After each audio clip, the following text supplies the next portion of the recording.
Welcome to report card. मैं हूं अप्सा कोमल। 14 फरवरी को मकबूजा कश्मीर के जिला पुलवामा में भारतीय फोर्सेस के काफिले पर हमले के नतीजे में 44 एहलकारों के मारे जाने के बाद भारत ने पाकिस्तान के खिलाफ प्रोपेगेंडा शुरू कर दिया था। भारत की जानिब से तहकीकात के बगैर पाकिस्तान पर हमले का इल्जाम लगाया जा रहा है। इस ज़िम्न में वजीर खारजा शाह महमूद कुरैशी की जानिब से अक़वाम मुत्तहिदा के सेक्रेटरी जनरल को लिखे गए खत में कहा गया है कि मैं फौरी तौर पर आपकी तवज्जो भारत की जानिब से पाकिस्तान को दी जाने वाली धमकियों के नतीजे में खित्ते की खराब होती सिक्योरिटी सूरत हाल की तरफ मबजूल कराना चाहता हूं।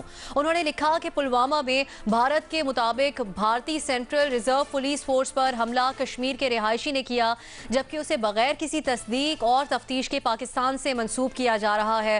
दूसरी जानिब वजीर आज़म इमरान खान ने पुलवामा वाक़े पर भारत को जवाब दिया है, जो आगाज में आपने मुलाहिजा किया। इसी सारे मामले के ऊपर हम गुफ्तगू करेंगे अपने पैनल से।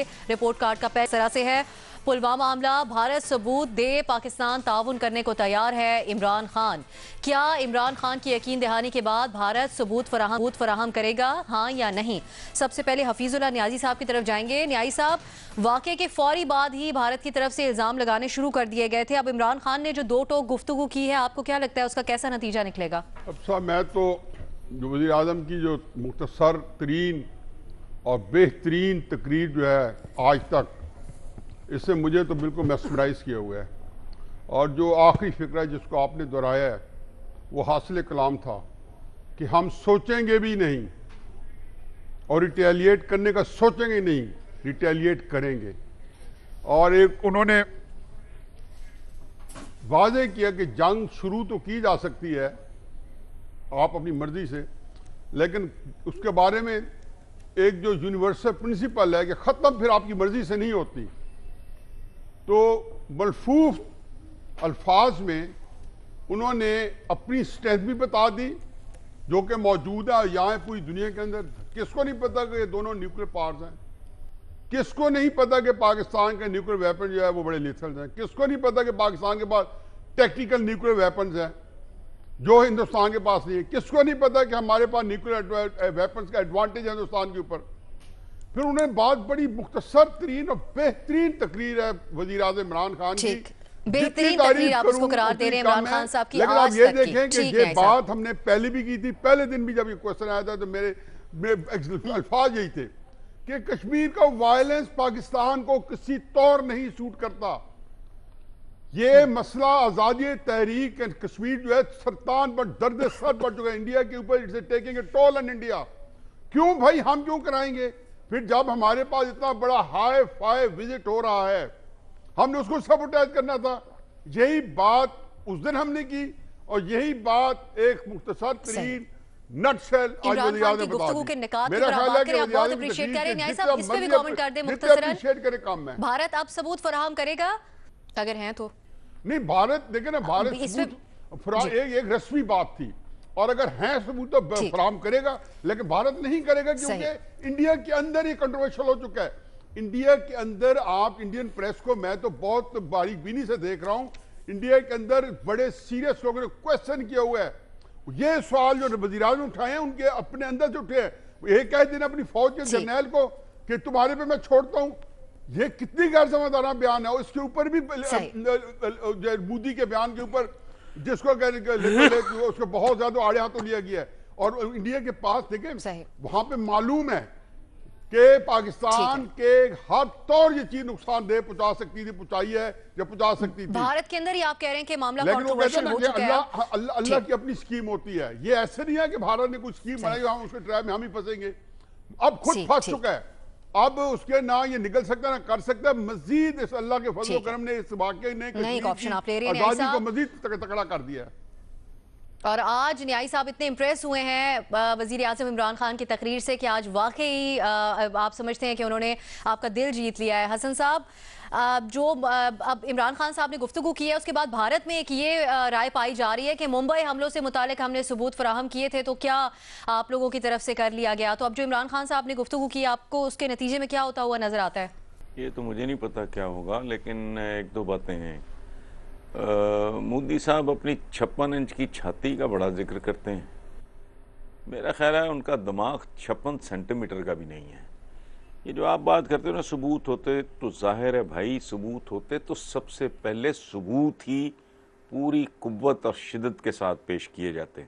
ये इस तरह बढ़ के ना मारी जाती, क्योंकि वो हम आपसे बेहतर तौर पे जानते हैं कि पाकिस्तान इसमें दूर दूर तक मुलव्वस नहीं है, और किसी को मुलव्वस होने की ज़रूरत क्या है। घर घर में तो आग लगी है, हर बंदा, हर कश्मीरी इस वक्त प्रैक्टिकली, मुझे तो चलता फिरता बॉम्ब नज़र आ रहा है, तो उनको ज़रूरत है किसी की मदद की। वो खुद कफील हैं। मैंने चंद दिन पहले भी ये जुमला बोला था कि अब जंगजुओं में वो बहुत खुद कफील हैं कश्मीरी, ज़रूरत नहीं, इंडियंस नो इट, लेकिन वो बहरहाल उनकी अपनी वजूहात हैं जिस वजह से वो कर रहे हैं। सबूत होते तो जाहिर है सबसे पहले सबूत ही आगे आते। बाबर साहब की तरफ जाएंगे। बाबर साहब, भारत में क्योंकि बहुत ज्यादा डिबेट हो रही है इसके ऊपर, तो मीडिया भी उसी तरीके से रिपोर्ट कर रहा है, कुछ मुख्तलिफ अंदाज होता है उनके हमारे मीडिया से। एक इस तरह का क्लिप है इस वक्त सोशल मीडिया पे जिसमें लोगों से सवाल किया जा रहा है और सब एक साथ नारा लगा के कह रहे हैं कि हम टमाटर पाकिस्तान नहीं भेजेंगे। तो एक तरफ भारत में इतनी सीरियस किस्म की गुफ्तगू चल रही है, फिर रिएक्शन जो पाकिस्तान की तरफ से आ रहा है, ओवरऑल तबसरा क्या होगा आपका इस पे? देखिए, वो क्लिप किसी ने शेयर किया, एक हमारे दोस्तों का ग्रुप है उसके ऊपर, तो मैंने कहा कि पहली दफ़ा लग रहा है कि कंपैरिजन में हमारी कौम तो सारी की सारी फिलोसोफर किंग से भरी हुई है। कि देखिए, एक बड़ी अजीब सी कॉन्वर्सेशन हो रही है इंडिया में, जिसमें और हमारे दोस्त हैं बहुत सारे इंडिया में रहते हैं, बहुत सीरियस लोग हैं, बहुत इंटेलेक्चुअल्स हैं वहाँ पे, लेकिन एक ऐसा कन्फॉर्मिस्ट नैरेटिव बना है वहाँ पे कि आपको संजीदगी की और समझदारी की बात कोई करता नज़र नहीं आ रहा, कम से कम बुलंद आवाज़ में करता नहीं नज़र आ रहा। एक ऐसा कोर्सिव फोर्स है उस सोसाइटी के अंदर इस वक्त कि कोई भी बात करने के लिए तैयार नहीं है कि ये पागलपने की बातें हैं, जंग करना दो न्यूक्लियर स्टेट्स के दरमियान। और बड़ी मेजर्ड हमारे प्राइम मिनिस्टर की आज स्पीच थी, स्टेट्समैन लाइक स्पीच थी। नियाजी साहब बिल्कुल ठीक कह रहे हैं, आप बहुत सारी चीज़ों से एग्री करें, डिसएग्री करें, लेकिन बिल्कुल बैलेंस ठीक स्ट्राइक किया उन्होंने। जितनी गुफ्तगू करने की ज़रूरत थी उतनी की, फालतू गुफ्तगू नहीं की, और पैगाम दुनिया को भी दिया और इंडिया को भी दिया। देखिए, थोड़ा सा पहले जाके सोचते हैं, यहाँ पे जब टीटीपी का गलबा था तो हम इसी टीवी पे बैठ के ये बात करते थे कि ये बिल्कुल फॉरेन एजेंसीज करवा रही हैं यहाँ पे। तो अपने मुल्क में या अपने घर में जब आग लगी हो तो ये एक्नॉलेज करना कि ये हमारी भी इसमें कुछ गलती होगी कि ये आग लगी है, ये आसान काम नहीं होता। लेकिन चूंकि हमने इतना ज़्यादा सफ़र किया टेररिज्म की मद में, हमने फिर एक्नॉलेज किसी स्टेज पे किया एपीएस के बाद कि हमें इस मसले को हल करना पड़ेगा, हमें इसे एड्रेस करना पड़ेगा, और हमने अपने तरीके से किया जिस तरह भी किया। और उसका फिर ये फ़ायदा, अगर हम ब्लेम करते रहते इसे कि जी ये फाटा के अंदर जो आग लगी है ये बिल्कुल बाहर से लगी हुई है और हमने इस पर कुछ भी नहीं करना, ये हमारे भाई हैं जो ये सब कुछ कर रहे हैं, तो वो एक प्रोसेस की आइडेंटिफिकेशन, प्रॉब्लम की आइडेंटिफिकेशन ना होती। इंडिया ने अभी तक कश्मीर को एज अ प्रॉब्लम कि वहाँ पे एक आज़ादी मांग रहे हैं लोग और आप उन्हें ओप्रेस कर रहे हैं, इस प्रॉब्लम को अभी तक एक्नॉलेज नहीं किया। चूंकि उन्होंने एक्नॉलेज नहीं किया, इस वजह से वो इसके रेजोल्यूशन की तरफ नहीं बढ़ रहे, और इस वजह से उन्हें हर सूरत पाकिस्तान को ब्लेम करना पड़ेगा। और इसी वजह से मेरा जवाब भी नहीं में है, वो नहीं शेयर करेंगे कोई चीज़ पाकिस्तान के साथ, क्योंकि अगर एविडेंस होता तो हमने बाकी जहां पे मुंबई में था, अगर उनके पास एविडेंस, तो उन्होंने पहले दिन उनका सारा टीवी दिखा रहा था वो नैरेटिव, लेकिन अभी नहीं दिखा रहा क्योंकि कुछ है नहीं इस स्टेज पे। लगता है सबूत होते तो फराम कर देते, नई ऑप्शन ले रहे हैं। बाबर साहब, इस पे भी हम चाहेंगे आप कमेंट कर दें। कुलभूषण यादव की जो प्रोसीडिंग्स आज चली हैं आलमी अदालत इंसाफ में, पाकिस्तान के दलाइल किस तरीके से देखा आपने उसको? देखिए, कल भी हम इस पे थोड़ी सी बात की, हमें एक अपॉर्चुनिटी मिली, टेक्निकल नुक्ता जो भी निकले कि काउंसलर एक्सेस है कि नहीं है। लेट्स अस्यूम आईसीजे ये फैसला कर देती है कल को कि अगर टेररिस्ट भी हो तो काउंसलर एक्सेस देना है, तो फिर भी ये एक्नॉलेजमेंट तो आ गई ना कि टेररिस्ट है। और आज हमने जो हम नैरेटिव देख रहे हैं, यही अपॉर्चुनिटी है ना आपको कि आप एक इंटरनेशनल फोरम पे, एक मुल्क कहता है कि हम बायलैटरली बात करेंगे, मल्टीलैटरली आपके साथ बात नहीं करेंगे, और उन्होंने हमें ये अपॉर्चुनिटी दी कि हम एक मल्टीलैटरल फोरम पे बैठ के सारी दुनिया के सामने पेश कर रहे हैं कि जनाब ये टेररिस्ट लिंक है, ये टेररिस्ट लिंक है। जिसमें उनके नेशनल सिक्योरिटी एडवाइजर की भी बात हो रही है, जो उन्होंने पॉलिसी बनाई उस पर भी बात हो रही है, और ये टेररिज्म के सबूत है जो हम दुनिया के सामने रख रहे हैं। तो मेरे ख्याल से तो टेक्निकली जो मर्जी फैसला है, पाकिस्तान को जो इससे अपॉर्चुनिटी मिलनी थी वो मिली है, और पाकिस्तान उसे अच्छे तरीके से इस्तेमाल कर रहा है, अच्छे तरीके से इस्तेमाल करें। ठीक, और सवाल के जवाब में आप नए ऑप्शन ले रहे हैं। बेनज़ीर, आपकी तरफ आएंगे। अब ये जो सारा मामला है, इसके ऊपर सोशल मीडिया पर खासतौर पर भारत की तरफ से बहुत अजीब किस्म की बातें सामने आ रही हैं, बिल्कुल फैक्ट से हटकर। कभी किसी की तस्वीर सामने आती है और मुलव्विस होने का कहा जाता है, कभी किसी की। तो इस सारे मामले को आप कैसे देख रही हैं? सोशल मीडिया पे बल्कि जो सबसे बड़ी अभी कैंपेन चली हुई है वो उनके अपने सहाफ़ी बरखा दत्त के खिलाफ चली हुई है। अगर आपने देखा हो कि उनके खिलाफ इतनी ज़्यादा वो कैंपेन इतनी बढ़ गई है कि उनको पुलिस में रिपोर्ट करानी पड़ रही है, उनको ट्विटर को जाके रिपोर्ट करानी पड़ रही है। तो उनके अपने जब सहाफ़ी उनसे सवाल पूछ रहे हैं तो वो उनका जवाब तो दे नहीं है, तो ट्विटर को खत भी लिखा है उन्होंने, बिल्कुल, और तो वो उनको सवालों का जवाब तो दे नहीं रहे, तो बस सबूत पर तो बात जो है वो बहुत देर बाद आती है। बल्कि मोदी, उनके जो वज़ीर आज़म है मोदी साहब, उन्होंने कल भी ये बयान दिया। उन्होंने कहा कि पाकिस्तान के साथ बात करने का वक्त ख़त्म हो गया है। तो इससे तो यही लगता है कि वो हमसे कोई डायलॉग भी नहीं करना चाहते, ना वो कोऑपरेशन करना चाहते हैं। दूसरी तरफ वज़ीर आज़म के ये बयान से पहले शाह महमूद कुरैशी ने भी ये बात की थी कि हम कोऑपरेट करेंगे अगर आप हमें सबूत दें। तो ये दूसरी दफ़ा हम क्या कहते हैं कोऑपरेशन की बात कर रहे हैं, लेकिन भारत की तरफ से ऐसी कोई बात नहीं आ रही। बल्कि अगर आप उनका चैनल, कोई सा भी न्यूज़ चैनल खोल के देखें तो मतलब वो खुला डिबेट कर रहे हैं कि किस तरह पाकिस्तान पे हमला किया जाए, मिसाइल स्ट्राइक करें, सर्जिकल स्ट्राइक करें। बहुत गैर-ज़िम्मेदाराना तरीके से तक बात पहुंच गई है कि उन्होंने मैप्स निकाले हुए हैं और वहाँ पे वो उनके ऑफिसर्स खड़े हुए, तो यहाँ तक बात पहुंच गई। और जहाँ तक सबूत की बात है, जैसे हसन साहब भी कह रहे थे कि अगर उन्होंने सबूत देना होता, आज 5 दिन हो गए हैं उस हमले को, अगर सबूत देना होता तो वो अब तक दे चुके होते। उरी का जो हमला हुआ था 3 साल पहले, अभी तक हमें कोई सबूत नहीं मिला कि हम उसमें हमारे पाकिस्तान के कुछ शहरी थे जो उसमें मुलव्विस थे या नहीं थे। 3 साल हो गए हैं, तो इसमें भी कोई सबूत नहीं आएगा। और मेरे ख्याल से बल्कि उनके अपने सहाफ़ी ने 3 बड़े अहम सवाल पूछे, मैं उनको ज़रा रिपीट करना चाहूँगी। एक तो उन्होंने कहा कि 250 किलोग्राम्स के एक्सप्लोसिव्स एक इतना प्रोटेक्टेड हाईवे पे पाकिस्तान से कैसे आ गए। दूसरा उन्होंने कहा कि ये एक ऐसा एरिया है जहाँ पे ये हमला हुआ है कि वहाँ पे जो सिविलियन गाड़ियाँ हैं उनको रोक के तो आप चेक करते हैं, तो एक 19 साल का लड़का इतने ज़्यादा एक्सप्लोसिव लेके जा रहा था और किसी ने उसको रोक के चेक नहीं किया। और तीसरी चीज़, उन्होंने अपनी इंटेलिजेंस फेलियर की बात की। उन्होंने कहा इस किस्म के हमले से पहले महीनों लग जाते हैं, उसकी प्लानिंग होती है, उसके ऊपर पूरी, और उसके बाद जाके कुछ होता है। तो उन्होंने कहा कि हमारी इंटेलिजेंस एजेंसी कोई रिपोर्ट ही नहीं थी कि इस तरह का हमला होने वाला है। तो ये तो उनके अपने सहाफ़ी उनसे सवाल पूछ रहे हैं। सही, ठीक, नहीं को ऑप्शन आप ले रही हैं। इरशाद भट्टी साहब, अब ये जिस तरीके से बेनज़ीर, एक तो वज़ीर आज़म की जो तकरीर है उस पर आप कमेंट कीजिएगा, और बेनज़ीर जिस तरफ बात कर रही हैं कि भारत में जो बेसिक सवाल उठा रहे हैं सहाफ़ी, उनको भी नहीं बख्शा जा रहा, ना उनके मीडिया की तरफ से, ना आवाम की तरफ से, और जो कश्मीरी वहाँ पर रहते हैं उनको भी बहुत मुश्किलात पेश आ रही हैं। तो कुछ थोड़ा मैच्योर तरीके से एक्ट कर सकता है भारत इस मामले पर? देखिए, वज़ीर आज़म साहब की तकरीर काबिल तारीफ़ है। ये मामला ऐसा हो गया था कि इन्हें इस पर पाकिस्तान का मौक़िफ़ अक़वाम आलम के सामने पेश करना चाहिए था, और वज़ीर आज़म ने बहुत अच्छी तरह और बड़ा ब्रीफ मौक़िफ़ पेश किया। मैं कहूँगा वज़ीर आज़म साहब को कि वेल डन वज़ीर आज़म साहब, पूरी कौम इस मामले पे आपके साथ है और हम सारे आपके साथ हैं। जो दूसरी बात, जहाँ तक सबूतों की बात है, तो अगर भारत के पास कोई सबूत होते या पाकिस्तान की इन्वॉल्वमेंट का कोई एक सबूत भी होता तो क्या अब तक पूरी दुनिया में थरथल्ली ना मच चुकी होती। सबूत हैं ही नहीं इस खुदकश हमले में, पाकिस्तान इन्वॉल्व ही नहीं है।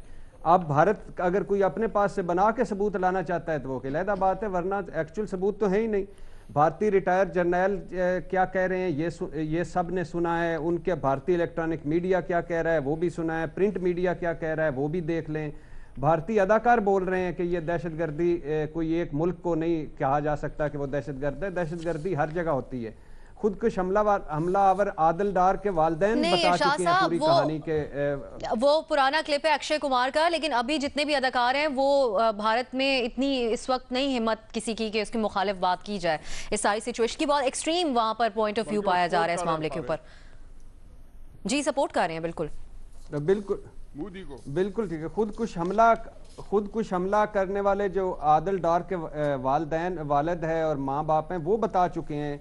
फ़ारूक अब्दुल्ला बता चुके हैं और सब कह रहे हैं कि पाकिस्तान पर इल्ज़ाम तराशी ना करे। जो गन थी वो अमरीकी थी, जो बारूद था वो भारतीय साख का था, और इतना बारूद कैसे पहुंच सकता है मकबूजा कश्मीर। तो और इसलिए लिहाजा भारत के पास ना सबूत हैं, ना वो सबूत देगा। इंतहा पसंद कार्रवाइयाँ जारी रहेंगी, बयानबाजियाँ होती रहेंगी, वाल वैला होता रहेगा, और कोई खुदा न खास्ता मुझे शक है, खदशा है कि कोई एडवेंचर भी मोदी ना कर दे, क्योंकि वो 3 रियासतों में इलेक्शन हार चुका है, उसके अपने सारे मंशूर फेल हो चुके हैं, उसमें वो डिलीवर नहीं कर पाया। इसे ताज़ा नफरत, कोई ताज़ा इशू, कोई ताज़ा अलमिया, कोई ताज़ा वाक़या चाहिए, और वो इस वाक़े को लेकर ड्रामा करेगा, पूरा ड्रामा करेगा। सही। तो लिहाजा आपको लगता है कि इस बात को इस्तेमाल किया जाएगा, लेकिन ना सबूत है ना पेश करेगा भारत। ठीक मैसेज पहुंचाया वज़ीर आज़म ने कि जब आप कुछ करने का सोचेंगे तो हम सोचेंगे नहीं, हम जवाब देंगे। सही, बिल्कुल ठीक। नहीं का ऑप्शन आप ले रहे हैं। मजहर अब्बास साहब, सभी कह रहे हैं कि नहीं का ही ऑप्शन ले रहे हैं, तो अगर भारत सबूत नहीं पेश करता तो आलमी सतह पर पाकिस्तान को इस चीज़ का फायदा हो सकता है, क्योंकि चाइना की तरफ से अब ये कहा गया है कि भारत सबूत फराहम करे, इस तरह की इल्ज़ाम तराशियाँ ना करे पाकिस्तान पर। जी, ऑप्शन तो मेरा भी नहीं का है। आज इमरान की तकरीर सुन के मुझे नेशनल स्टेडियम में पाकिस्तान और भारत का मैच याद आ गया। इमरान खान, मैं ख़ुद उधर मौजूद था प्रेस गैलरी में, इमरान खान बॉलिंग करा रहे थे और विश्वनाथ जो है वो बैटिंग कर रहे थे, और उसकी एक बॉल ऐसी थी कि जिससे तीनों विकेटें उड़ गईं। और जब विश्वनाथ वापस पेविलियन की तरफ आ रहे थे तो इंडियन जर्नलिस्ट ने पूछा व्हाट हैपेंड, तो विश्वनाथ ने सिर्फ एक चीज़ कही कि ही सिंपली अनप्लेएबल। तो इस वक्त जो उनकी तकरीर थी वो इतनी मेजर्ड थी तकरीर कि उन्होंने सारे ऑप्शन सामने रख दिए। आप बात करना चाहते हैं, बात करें। आप ये कहते थे कि दहशतगर्दी पे पहले बात होगी, आ जाएं दहशतगर्दी पे बात कर लें। आप इन्वेस्टिगेशन में कोऑपरेशन चाहते थे, कोई भी कोऑपरेशन आपको चाहिए हो, हम तैयार हैं। और उन्होंने ये भी कहा कि टेररिज्म का सबसे बड़े विक्टिम तो हम खुद हैं। और फिर आखिर में उन्होंने, जिसको पूरे इंडियन मीडिया लेके उड़ा हुआ है, वो यही बात की उन्होंने कि अगर आपने कुछ इस तरह का एडवेंचर करने की सोची तो हम फिर सोचेंगे नहीं, हम कर डालेंगे, रिटेलिएट कर देंगे हम। तो बहुत ही 6 मिनट की तकरीर में उन्होंने सारी चीज़ें बता दी। और देखिए, जो क्रिमिनल इन्वेस्टिगेशन होती है, क्यों सबूत नहीं देंगे? जो क्रिमिनल इन्वेस्टिगेशन शुरू होती है, वो शुरू कोई भी क्राइम उठा लें, वो शुरू होती है कि इसका बेनिफिशरी कौन हो सकता है। कोई मर्डर हो, कोई बॉम्ब ब्लास्ट हो, कोई टारगेट किलिंग्स हो, उसकी तहकीकात का आगाज़ इस चीज़ से होता है कि इसका बेनिफिशरी कौन होगा। और इस केस में इसका बेनिफिशरी इंडिया के अलावा कोई नहीं निकल रहा। पाकिस्तान क्यों इस वक्त इन्वॉल्व करेगा अपने आप को एक ऐसी सिचुएशन में जहां वो उसने इतनी बड़ी जंग लड़ी है। फिर कश्मीर के अंदर जो है वो कभी भी ये फिनोमेना नहीं रहा, वो सिर्फ एक बात को लेके उड़े हुए हैं, और ताकि वो दुनिया में इस चीज़ को बेच सकें कि जी जैश मोहम्मद ने जिम्मेदारी कबूल की है, और इसलिए जैश मोहम्मद के बेसिस, जैश मोहम्मद के सरबराह जो हैं वो पाकिस्तान में। इसके अलावा उस ब्लास्ट के हवाले से, उस धमाके के हवाले से उनके पास कोई सबूत नहीं है। इसलिए, और इस वक्त इंडियन इलेक्शन, वहाँ ये सवाल किया जा रहा है, ये सवाल हुआ है वहाँ कि जी इंडियन इलेक्शंस जो है वो बीजेपी जो है उससे फायदा उठाना चाहती है। तो अगर बेनिफिशियरी कहीं है, किया वज़ीर आज़म साहब ने, तो और साहब नए का ऑप्शन ले रहे हैं नजर आ रही है, और इसी तरफ इशारा दे रहे हैं कि इसमें पाकिस्तान का क्या मफाद हो सकता है। शुरू होगी तो वो बीजेपी से शुरू होगी। सही। और आप समझते हैं कि कुछ सबूत होगा तो वो फराहम करेंगे, नहीं फराहम करेंगे, नहीं का ऑप्शन ले रहे हैं। तमाम तजियाकारों ने वाज़ेह ने और बहुत सराहा है इमरान खान साहब की इस मामले के ऊपर जो गुफ्तगू है। उन्होंने आप लोगों के मुताबिक तमाम पहलुओं का जायजा लिया अपनी इस 6 मिनट की गुफ्तगू में। मुस्लिम लीग नून के सदर और कौमी असम्बली में कायदे हिज़्ब इख्तिलाफ शहबाज शरीफ के खिलाफ आमदन से ज़ायद असासों के केस के पेश नज़र उनके बैरून मुल्क जाने पर पाबंदी आयद कर दी गई है। ज़राए के मुताबिक वजारत दाखिला की हिदायत पर शहबाज शरीफ का नाम अबूरी कौमी शनाख्ती फहरिस्त में डाल दिया गया है, जिसके बाद वो आइंदा 30 रोज़ के दौरान बैरून मुल्क नहीं जा सकेंगे। ज़राए का कहना है कि वजारत दाखिला ने शहबाज शरीफ का नाम ECL पर डालने के लिए समरी तैयार कर ली है, जो कि वफाकी काबीना को भेजी जाएगी। इससे पहले नैब ने 15 फरवरी को शहबाज शरीफ का नाम ECL में डालने की सिफारिश की थी। नैब ने आशियाना इकबाल हाउसिंग स्कैंडल में शहबाज शरीफ को 5 अक्टूबर 2018 को गिरफ्तार किया और कई बार जिस्मानी रिमांड हासिल करने के बावजूद उनके खिलाफ चालान पेश न कर सका। लाहौर हाईकोर्ट ने शहबाज शरीफ की दरख्वास्त जमानत पर फैसला सुनाते हुए उन्हें 14 फरवरी को 2 करोड़ रुपए के मुचलकों के एवज जमानत पर रिहा करने के अहकाम जारी किए थे। इसी तमाम तर सूरत हाल के ऊपर गुफ्तगू करेंगे अपने पैनल। इस तरह से है, आमदन से जायद असास से शहबाज शरीफ के बैरून मुल्क जाने पर पाबंदी आयद। क्या जमानत के बाद शहबाज शरीफ पर पाबंदी लगनी चाहिए, हाँ या नहीं? सबसे पहले इरशाद भट्टी साहब की तरफ जाएंगे। इरशाद साहब, क्या समझते हैं आप? देखिए, मैं जब शहबाज शरीफ साहब को देखता हूं तो मुझे लगता है कि उन्होंने ना भाग जाना था, ना उन्होंने कहीं बैरून मुल्क जाकर बाहर से ना वो वापस ना आते। ये भी ठीक था। ये भी हो सकता है कि वो कोई हो सकता है जाते ही ना, या हो सकता है वो हमजा शहबाज की वो जो बेटी पैदा हुई है उसके हवाले से वो देखने जाते, तो ये ठीक है। लेकिन दूसरी तरफ जब देखता हूं कि या तो कानून होता है या होता नहीं है, या सबके लिए होता है, तो कानून सबके लिए होना चाहिए। ये नैब का SOP है कि वो जब वो देते हैं कि नाम ECL पे डालें। फिर एक हमारी हिस्ट्री भी है, परवेज़ मुशर्रफ साहब इलाज के लिए गए, वापस ही नहीं आए। इसहाक डार साहब गए, वापस ही नहीं आए। हसन हुसैन को अदालत बुलाती रही, वापस ही नहीं आए। सलमान शहबाज नैब में पेश हुए शहबाज शरीफ के कहने पर, क्योंकि नैब ने जब शहबाज शरीफ साहब से पूछा था असासों के बारे में तो उन्होंने कहा था कि ये सलमान से पूछें। तो वो सलमान शहबाज साहब ने कहा कि मुझे तहरीरी तौर पर बताएं, मैं ताकि 2 दिन बाद के जवाब दूं। और वो तहरीरी जब उनको सवालनामा दिया गया तो उसके बाद वो भी अगले दिन चले गए। और शहबाज शरीफ साहब के दामाद अली इमरान के खिलाफ जब घेरा तांग हुआ तो वो भी चले गए। और ये भी सुना जा रहा है कि शहबाज शरीफ साहब के खिलाफ 56 अरब का वेस्ट मैनेजमेंट केस एक और है, जो वो है इंक्वायरी से इन्वेस्टिगेशन में बदलने वाला है। और स्टेट बैंक ने कुछ मशकूक ट्रांजैक्शंस नैब को दी हैं, रिकॉर्ड दिया है, जिसमें 1 अरब के करीब या ट्रांजैक्शन हुई हैं, वो नैब के हवाले किया गया। इसमें हमजा शहबाज हैं, बेगम शहबाज शरीफ हैं, सलमान शहबाज हैं, और वो हो सकता है शहबाज शरीफ का नाम भी आए। तो इसलिए ये नैब ने कहा कि SOP है कि हमने नाम डाला है, लेकिन उनके पास अदालत का ऑप्शन मौजूद है। लियाकत जतोई और वो जो जुल्फी बुखारी और बाकी जैसे लोग हैं वो भी उनके जा सकते हैं, बाहर जा सकते हैं, अदालत का ऑप्शन। लेकिन इसमें मेरा हाँ है कि अगर नैब ये समझती है तो उसको डालना चाहिए। सही। हाफिजुर न्याई साहब, शहबाज शरीफ साहब का इसमें मफाद है कि वो जाए और वापस ना आए? लीडर ऑफ द ऑपोजिशन है वो, अगर वो वापस नहीं आएंगे उनकी तो सियासत खत्म हो जाएगी पाकिस्तान में। अनहोनी तो कोई भी हो सकती है। इमरान खान भाग जाए, क्या कोई बंदा पकड़ सकता है? वो कह दे जी मैंने भाग जाना है, फलाने ने भाग जाना है। इस मुल्क में एक बंदा जो है वो लीडर ऑफ द ऑपोजिशन है, उससे तकड़ी पोजीशन किसी के पास है नहीं। जेल आपने भेजा तो क्या उसे इनकार कर दिया? वो नहीं रहा जेल में, फिर उनको क्या प्रॉब्लम था? वो जेल में रहते हुए भी और असेंबली में और लीडर ऑफ द ऑपोजिशन होने के नाते से अपना निज़ाम चला रहे थे, और उस पर भी एतराज़ था। देखें, नैब को एक क्रेडिट में देता हूँ, दुश्मनी पक्की पालती है, ऐसी वैसी नहीं। वो बिल्कुल जैसे कबायली इलाकों में हम देखा करते थे ना, उन्होंने कहा दुश्मनी है, अब छोड़ना नहीं है। ये आमदन से ज़्यादा जायद असास से मैं कहता हूँ चेयरमैन नैब को इन्वेस्टिगेट कर लें तो वो प्रूव कर पाएंगे। एक बंदा बता दे पाकिस्तान में ये एक ऐसी टर्म है जिसके ऊपर बैठे हुए अब मेरे हवाले कर दें किसी पाकिस्तान के मौजूदा शख्सियत को, मैं साबित कर दूंगा कि इसके एहसास जो है आमदन से ज़्यादा है। खुसूसन वो लोग जिन्होंने सरकारी नौकरी की हुई हैं या वो लोग जिनको तनख्वाहों पर गुजारा किया हुआ है। कारोबारी लोगों की तो बातें बाद में आएंगी ना कि आया उनके पास असासे थे नहीं थे, उनके कहना है कि जी उनकी आमदन से ज़्यादा असासे हैं और यकदम हैं, तो ये तो अनहोनी है। देखिए, बीबी कितनी दफ़ा कह चुके हैं कि ये इदारा सियासी इंजीनियरिंग के लिए बनाया गया था, ये इदारा वक्त सियासी वफादारियों के लिए बनाया गया था, इसका एक ट्रैक रिकॉर्ड है।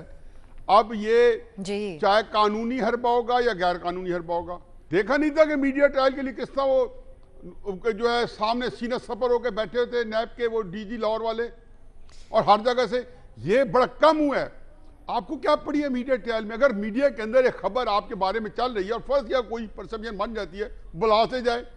आपके पास SOPs हैं, आपके पास रेगुलेशंस हैं, आपके पास एक कंडक्ट बुक है, आपके पास कानून की सारी जो है जुज़वियात के साथ मौजूद है। भले से हम कोई बहस करते रहे, कोई बात करते रहे, वो बैठे और उन्होंने इतनी जाती तौर पर बताया, एक एक बंदे के मुकाबले में उन्होंने अपना जिसको कहना गिरबान चाक करके और सीना सपर नजर आया। तो इसलिए नैब की तो मेरे से जब भी पूछेंगे मैं कहूंगा इससे गंदी साख की चीज नहीं है। खुदा गवाह है कि अलीम खान से मेरे बेशुमार इख्तिलाफात, जब से पकड़ा मुझे अलीम खान मासूम नजर आता है। ठीक, हसन साहब को पता है कि मेरे कितने शदीद इख्तिलाफ है इमरान खान से, शायद इख्तिलाफात की वजह ही पहली स्टार्ट अलीम खान हुए थे, लेकिन मैं अलीम खान के दिल की गहराइयों से उसका महसूस समझता हूं कि नैब ने उसको जो है जो पकड़ा है, और नैब के पकड़ने से बंदा जो है उसको अब उसको बाइज्जत होना चाहिए, और जिनको नहीं पकड़ रहे, नजरअंदाज कर रहे हैं, मेरे नजदीक वो जराइम पेश है, वो काने हैं, कुछ वजूहात हैं। ठीक ठीक ठीक, नहीं का ऑप्शन आप ले रहे हैं हसन साहब। जिस तरह हफीजुल्लाह न्याई साहब कह रहे हैं कि दुश्मनी पाल ली है शहबाज शरीफ साहब से, तो वो तो हुकूमत भी आजकल इतनी, हुकूमती रहनुमा भी इतने खुश नहीं है नैब से, तो क्या ये इसी तरह है आपके ख्याल में?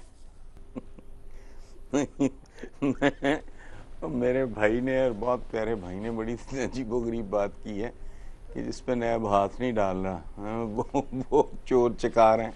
इसका मतलब मैं और हफीजुल्लाह तो फारग हैं, बाबर सितार साहब भी गए, इरशाद भट्टी साहब, मतलब यही था, काइंड ऑफ लॉजिक है, बड़ी अजीबोगरीब है। अच्छा, आज हसन साहब तय हो गया कि हम चोर चकार हैं। मेरी आज ही डीजी नैब से मुलाकात हुई है वैसे। हाँ, मैं ये हफीजुल्लाह साहब की लॉजिक तो यही है, मेरी आज उनसे बड़ी तफसीली बात हुई है। मैं अलीम खान साहब को मिलने गया था और मैं काफ़ी सारा न्याई साहब की फीलिंग्स को मैं शेयर करता हूँ। खैर नहीं, अच्छा देखें, जो आपका सवाल है ना उस पर बात भट्टी साहब ने भी बड़ी अच्छी कर दी, इधर भी। मैं एक सादा सा सवाल, इस सवाल के जवाब में पूछ रहा हूँ कि मेरा ख्याल है जमानत और बैरून मुल्क जाने पे पाबंदी दो अलग चीज़ें हैं। आप इनको आपस में कैसे गड़मड़ और कंफ्यूज कर रहे हो? ये मेरी थोड़ी बाबर सितार साहब से पूछ लें, बाबर साहब भी बेहतर बता सकते हैं।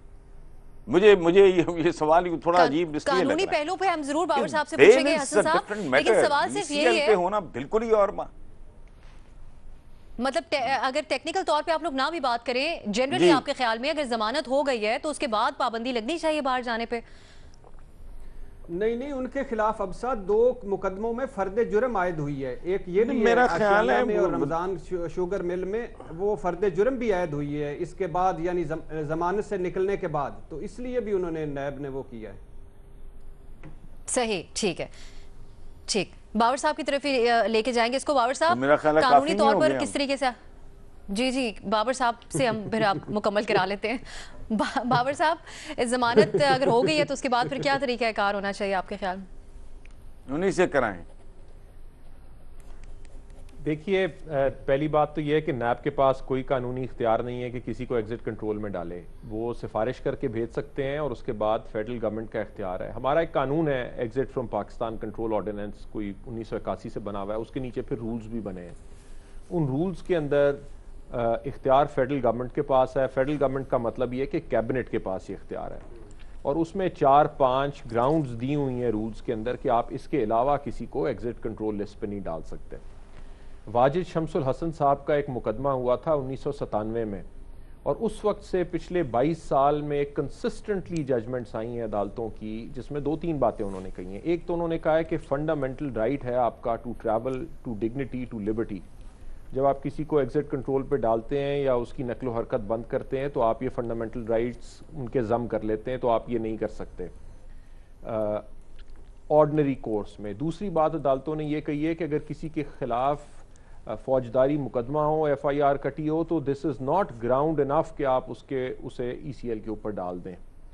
अगर किसी के खिलाफ मुकदमा है और आप उसे ECL पे डालना चाहते हैं तो फिर आप, ये अदालत का काम है, आप अदालत से दरख्वास्त कर सकते हैं कि वो उसकी नकल, उसकी जो ट्रैवल के ऊपर कोई बंदिश लगाना चाहती है। और यही बात सुप्रीम कोर्ट ने कही थी जब परवेज़ मुशर्रफ साहब का मुकदमा आया था। ये 2016 की बात है कि उनका एक स्पेशल कोर्ट के सामने मुकदमा चल रहा है। अगर उनकी नकल व हरकत के ऊपर कोई बंदिश लगानी है तो अदालत से कहें। अगर अदालत ने नहीं लगाई और बेल का भी जो लॉ है वो यही है कि जब किसी को आप बेल पे छोड़ते हैं तो एक तरह से वो कोर्ट की जमानत होती है, यानी आप कोर्ट के अंदर मुचलके जमा कराते हैं और कोर्ट आपको इजाजत देती है, क्योंकि वहां पे क्रिमिनल ट्रायल चल रहा होता है। अगर आप कहना चाहते हैं कि आप इन्हें छोड़ तो रहे हैं लेकिन बंदिश लगा दीजिए कि वो आपकी जो टेरिटोरियल ज्यूरिसडिक्शन से बाहर ना जाएं, तो आप अदालत से ये कह सकते हैं और अदालत रोक सकती है आपको। तीसरी बात जो हमारे कानून में है वो ये है कि अगर आप किसी को ईसीएल पे डालते हैं तो आप उसे मौका देंगे कि वो आप हेयरिंग करेंगे और फिर उसे मौका देंगे कि वो एक्सप्लेन कर सके, और फिर आपने एक रीजन ऑर्डर पास करना है कि क्यों हमारे ज़हन में ये बात आई कि इसके ये फंडामेंटल राइट्स हमने रोकने हैं।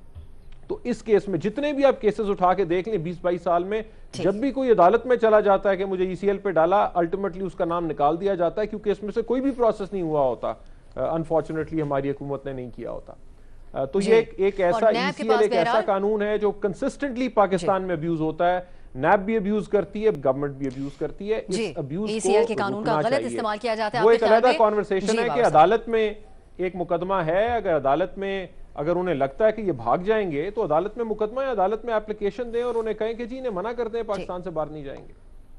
सही। नैब के पास लेकिन हरगिज कोई इख्तियार नहीं है कि नाम ईसीएल में डाले। मजहर अब्बास साहब, जो नैब पर तनकीद भी हो रही थी शहबाज शरीफ साहब की रिहाई के बाद हुकूमती हलकों की तरफ से भी बहुत ज्यादा, तो क्या उसका नतीजा हो सकता है कि इस तरह की बातें भी करनी पड़ रही हैं अब नैब को? देखिए, मुझे नहीं समझ, बाबर साहब की बात बिल्कुल दुरुस्त है और माजी में ऐसा होता रहा है, ऐसा भी होता रहा है कि लोग जाके वापस नहीं आए, ये भी बात दुरुस्त है अपनी जगह। लेकिन अगर फ़र्ज़ करें शहबाज शरीफ साहब को जाने की इजाज़त मिल जाती है या चले जाते हैं शहबाज शरीफ साहब और वापस नहीं आते हैं, तो क्या हमारा कानून इतना कमज़ोर है कि हम किसी शख्स को बाहर से वापस नहीं ला सकते? क्या हम माजी में लोगों को बाहर से पकड़ के वापस नहीं लाए हैं और आज भी क्या हम बहुत से लोगों को लाने की कोशिश नहीं कर रहे? तो मेरा नहीं ख्याल कि नैब को इस तरह एकदम प्रॉम्प्टली वो करना चाहिए। लगता है कि नैब रिएक्ट कर गई है, जो उनको बेल मिली है उससे नैब भी खुश नहीं। जी, कोशिश की बात है मगर साहब, क्या कह रही हैं? ला नहीं पाते। बहुत सी इस तरह की शख्सियात हैं जो मुल्क से बाहर हैं लेकिन उनको ला नहीं पाते, तो ये तो एक डर पाया जाता है। मैं वही देखिए इस वक्त अभी बात हुई कि जी उन पे फर्द जुर्म आयद हो गई है। अगर फर्द जुर्म आयद हो गई है तो एक काम तो ये हो सकता है कि नैब उधर ही ये दरख्वास्त दे सकती है, या इवन अगर अभी तो उन्होंने ये तय भी नहीं किया कि मुझे बाहर जाना था या नहीं जाना था, लेकिन अगर वो बाहर जाना चाह रहे तो शहबाज शरीफ भी शायद ये ऑप्शन यूज़ कर सकते हैं कि कोर्ट से दरख्वास्त, उनके वकील के थ्रू दरख्वास्त कि मैं जाना चाहता हूँ और अभी वापस आ जाऊँगा। हमजा शहबाज भी गए हैं ना, और हमजा शहबाज अगर वापस नहीं आते तो जाहिर है वो आदमी अपने आप को एक्सपोज करेगा। शहबाज शरीफ अगर जाएंगे और वापस नहीं आएंगे तो अपने आप को एक्सपोज करेंगे, और जिस तरह कहा गया कि उनकी पॉलिटिक्स ही पूरी शरीफ फैमिली की पॉलिटिक्स ही ख़त्म हो जाएगी इस बुनियाद पे। और सबसे अहम बात यह कि अगर फ़र्ज़ करें कोई ऐसा करता है, वायलेशन करता भी है, तो क्या आप उसको वापस नहीं लाने की सलाहियत रखते? तो मेरा नहीं ख्याल कि नैब ने ये जो मूव की है, कानूनी नुक्ता तो बाबर साहब ने बता दिया, इवन अदरवाइज भी मुझे नहीं लगता कि शहबाज शरीफ को अगर बाहर जाना चाहें तो उनको इजाज़त नहीं मिलनी चाहिए। अदालत से रुजू कर सकते हैं, आप समझते हैं इस हवाले से? बेनज़ीर, क्या हम सलाहियत रखते हैं हमारा सिस्टम कि अगर कोई बाहर जाए तो उसको वापस लाया जा सके? हर शख्स के लिए ये उसके ऊपर ये सादिर आती है बात? अब सबसे पहले तो ये जो ईसीएल के कानून की बात हो रही थी, पिछले महीने एक बड़ी इंपॉर्टेंट मीटिंग हुई थी, सेनेट की स्टैंडिंग कमेटी ऑफ इंटीरियर की एक मीटिंग थी जिसमें उन्होंने इस ईसीएल के कानून में एक अमेंडमेंट की। उसमें उन्होंने कहा कि अगर किसी शख्स को आपने ईसीएल पे डालना है तो आपने पहले तो स्पेसिफाई करना है कि किस बुनियाद पे या किस ग्राउंड्स पे आपने डालना है। उसके बाद आपने उस शख्स को 24 घंटे का नोटिस देना है, 24 घंटे पहले बताना है कि आप उनका नाम ईसीएल पे डाल रहे हो। अब इस केस में ये होगा या नहीं होगा मुझे नहीं पता, लेकिन नैब ने जो लेटर लिखा है इंटीरियर मिनिस्ट्री को, उसमें मैं पढ़ के सिर्फ ये सुनाना चाहती थी कि उन्होंने लिखा है कि शहबाज शरीफ साहब has accumulated assets beyond means through corruption and corrupt practices। बस एक लाइन। ये अब बताएं इसमें क्या मालूमात है हमारे पास कि वो कि किस वजह से डालना चाहिए? इस बुनियाद पे, इस एक लाइन की बुनियाद पे उनका नाम ईसीएल पे डालने का अभी सोचा जा रहा है। अभी तो वो आइडेंटिफिकेशन नो फ्लाई लिस्ट पे है, लेकिन ईसीएल पे डाला जाएगा।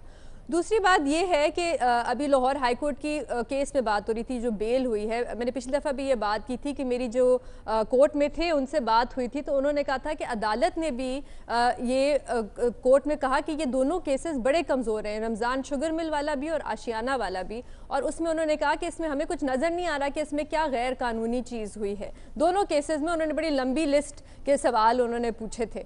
और तीसरी बात ये मैं करना चाही थी कि जैसे मदद साहब भी कह रहे थे कि ऑप्शन तो है शहबाज शरीफ साहब के पास कि अगर वो उनका नाम ECL में डालेंगे, तो जैसे जुल्फी बुखारी का केस था, वो वो इस्लामाबाद हाई कोर्ट गए थे, वहाँ पे उनका भी नाम नैब ने डाला था, वो इस्लामाबाद हाई कोर्ट गए थे, उनको जाके उनका नाम हटा दिया गया था। और बल्कि उस वक्त कोर्ट में उन्होंने कहा था कि ऐसा हमारे पास कोई सबूत नहीं है कि ये कोऑपरेट नहीं करेंगे नैब की इंक्वायरी से। तो मेरे ख्याल से शहबाज शरीफ साहब को भी इसमें काफ़ी रिलीफ मिल जाएगा।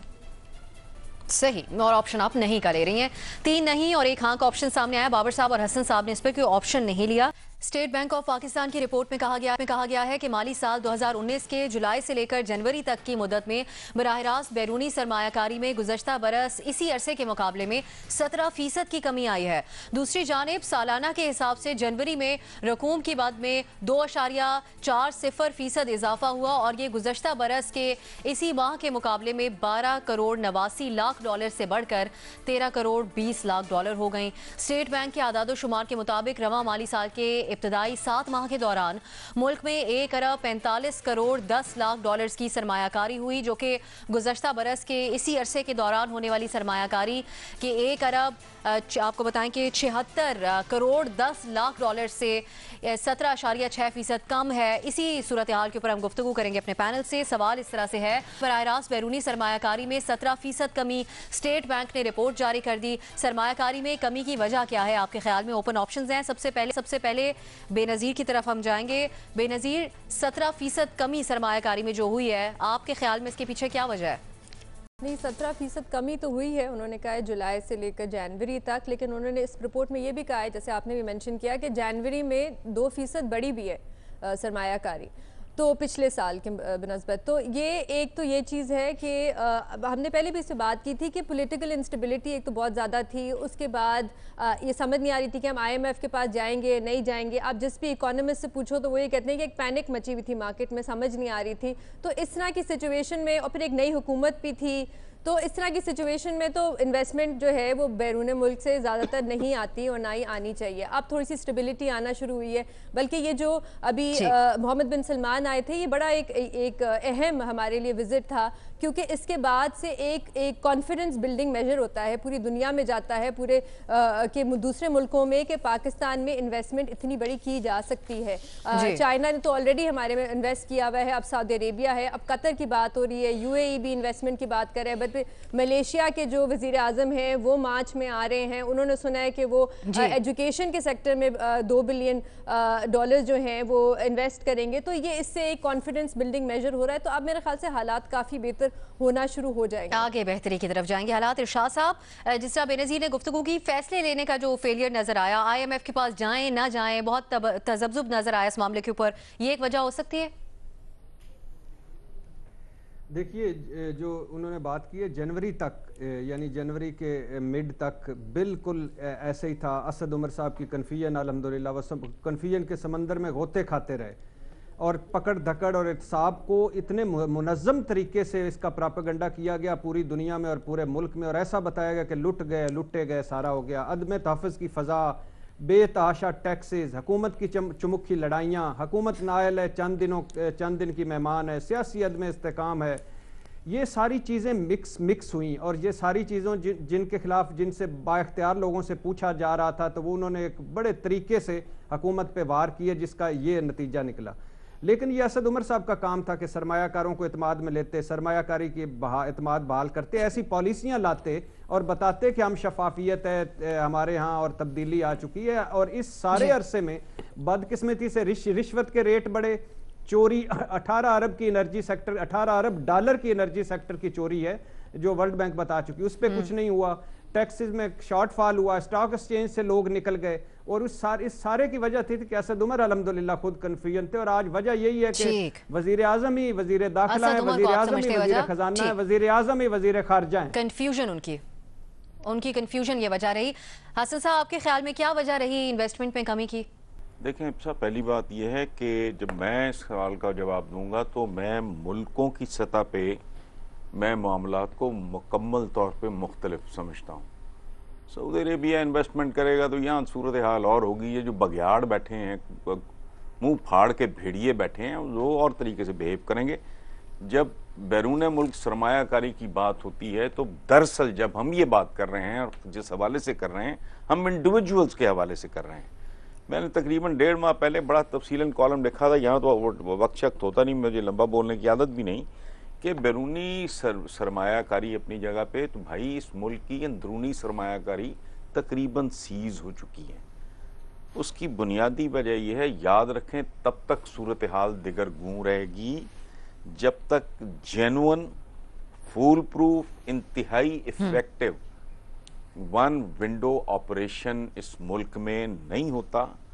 तो बाकी हवा में तलवारें चलाने से गवर्नमेंट्स के लेवल पे कहानी और है। ये अभी मेरे पास सारी डिटेल्स हैं, मैं बात भी कर चुका हूं, मैं लिख भी चुका हूं।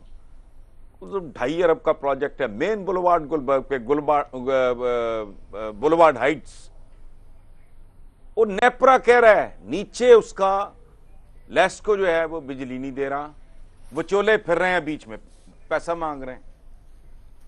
तो ये माहौल नहीं है। और वो बैरून मुल्क सरमायाकार है। हमारे यूनिवर्सिटी के ज़माने से, मुमकिन है हफीजुल्लाह न्याई साहब भी जानते हो, मैं पेजी शाह साहब की बात कर रहा हूँ। पेजी शाह दोस्त हैं हमारे। 2.5 अरब की इन्वेस्टमेंट है, वो 1 टका देने को तैयार नहीं। उसने कहा मैं आग लगा दूंगा इसको। बेटे ताने दे रहे हैं कि तुम्हें डैडी तुम्हें समझाया था कि पाकिस्तान इस काबिल नहीं है कि वहां जाके सरमायाकारी करो, अब भुगतो। इस तरह की सूरत हाल में खाक किसी ने कोई सरमायाकारी करनी, सही मान नहीं रहे, उनके एजेंट्स फिर रहे हैं कि जी छोड़े सूरत हाल के ऊपर अच्छा, बात आधा वो बुलवार्ड हाइट्स जो है वो लीज किया जा चुका है टू अ 4 स्टार होटल, वो फर्निश कर चुके हैं। वो कह रहे हैं कि जी बिजली का हमारा बंदोबस्त कराओ, हम अपना धंधा शुरू करें, और वो बिजली देने को। ये तो इस तरह की बातें हैं। ये नहीं होगा जब तक इफेक्टिवली ये आप वन विंडो का नहीं काम नहीं करेंगे। कौन धक्के खाने आएगा? सही, ठीक। वक्त की थोड़ी कमी है इसके ऊपर। बाबर साहब, साजगार माहौल ना होना वजह हो सकती है? जी, यही बड़ी वजह है। पिछले साल ज़ाहिर है इलेक्शन ईयर था, आपको नहीं पता होता कि इलेक्शन का क्या रिजल्ट निकलेगा, आगे क्या पॉलिसीज होंगी। तो वेट एंड सी सरमायाकार बड़े समझदार लोग होते हैं। और पिछले 6 महीने में भी हमने कोई डायरेक्शन नहीं देखी थी।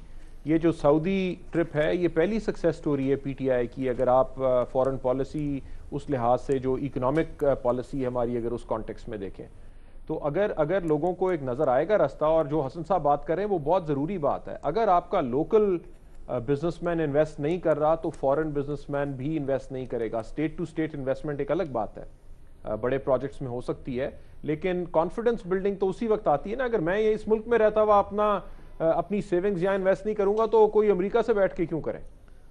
न्याजी साहब, आपके ख्याल में अब सऊदी जो सरमायाकारी, वहां तो एम्बेसडर्स बीच में पड़ जाते हैं। सही, वो तो किस्सा ही और है। आप इंडिविजुअल्स की बात करें।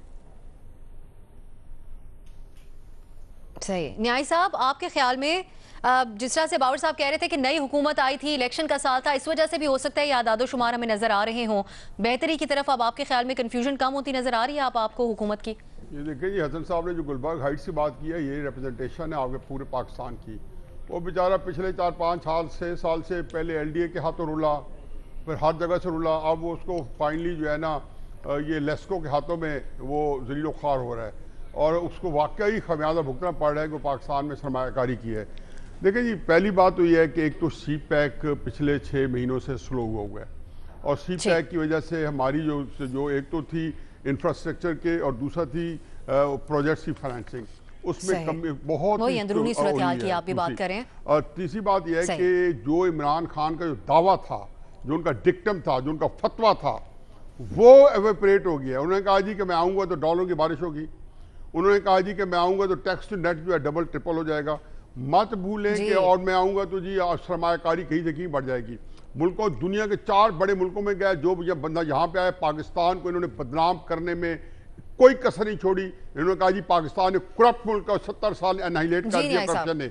लेकिन इसमें 2 बातें सिर्फ देख ले। तो चुनाचे जब मैं आऊंगा तो ये सारी चीजें खत्म हो जाएंगी। इसका मतलब है वो तो जो उनका डिक्टम था वो तो हवा में मुअल्लक नजर आता है। दूसरी बात यह है कि मुस्लिम लीग की 5 साल दौरे हुकूमत में इंटरेस्ट रेट नीचे कम तरीन सतह पे छोड़ के गए हैं। अब इंटरेस्ट रेट 10% हो गया। अगर इंटरेस्ट रेट 10% है और कल को 12-13% हो जाए IMF के बाद, कौन सरमायाकारी करेगा इस इंटरेस्ट रेट के ऊपर? देखिए बहुत सारे इम्पेडिमेंट्स हैं जो कि मुश्किलात हैं और सिंपल ये बात है हुकूमत एक्सपोज हो रही है, अपनी काबिलियत उनकी जो है वो बाहर आ चुके हैं, एक्सपोज हो चुके हैं। सही, बिल्कुल ठीक हो गया। मदर साहब, आपके ख्याल में क्या वजह है? देखिए, आज तो सुबह से मैं बड़ा खुश था गवर्नर स्टेट बैंक का बयान पढ़ के कि जी हमारी इकोनॉमिक सिचुएशन बिल्कुल स्टेबल हो गई है, बेहतर हो गई है, चीज़ें बिल्कुल पॉजिटिव डायरेक्शन में जा रही हैं। मेरा ज़ाती ख्याल ये है और मेरा ख्याल है ज़्यादातर दोस्तों ने उसको शेयर भी किया है कि देखिए ये एक्सपेक्टेड था, क्योंकि वेट एंड सी करता है जब इन्वेस्टर करता है कि नई गवर्नमेंट बनी है, नई पॉलिसीज़ आएंगी, क्या पॉलिसीज़ आएंगी, पिछली पॉलिसीज़ की कितनी कंटिन्यूटी होगी, नहीं होगी। तो मेरा ख्याल है वेट एंड सी जो है वो बुनियादी वो है कि वो पॉलिसी अभी जज करना चाह रहे हैं। कन्फ्यूजन बहुत था कि कौन सी पॉलिसी आएगी, किस तरह की डायरेक्शन सेट होगी, इकोनॉमिक जो सिचुएशंस हैं वो किस डायरेक्शन में ले जाएंगे। तो इसलिए ये एक्सपेक्टेड था, लेकिन आगे जिस तरह ने भी कहा कि आगे ये उम्मीद है कि जो पॉलिसीज आएंगी, जो इन्वेस्टमेंट आ रही है, जो उस लिहाज से मेरा ख्याल है आइंदा जो हमें रिपोर्ट आएगी वो शायद इससे ज्यादा पॉजिटिव हो। ठीक है साहब, सही, आपका पॉइंट सामने आ गया। आप सबका प्रोग्राम में शिरकत के लिए बहुत इजाजत दीजिए नाजरीन, खुदा हाफिज।